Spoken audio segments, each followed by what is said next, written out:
Using OmeTV in 2024 is very easy to do.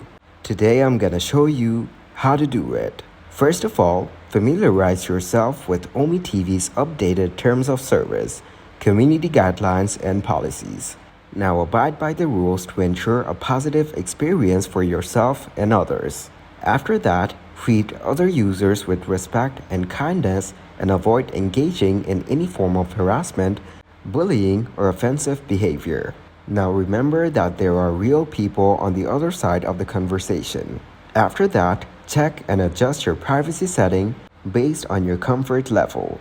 Then understand how your personal information is handled and shared on the platform.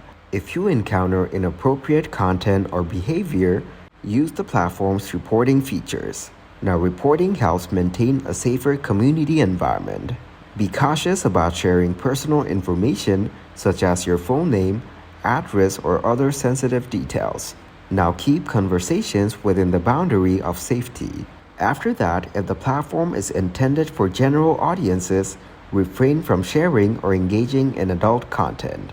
The platforms may have age restrictions and content guidelines. Ensure that you are using a secure and private internet connection to protect your data and maintain a smooth video chat experience. Now, if OmeTV has a mobile app or software, keep it updated to assist the accessing of latest features, improvements, and security patches. Stay informed about any updates, changes, or community feedback regarding OmeTV. Now, this information can be found on the official website, App Store reviews, or online forums. So this is how to correctly use OmeTV in 2024.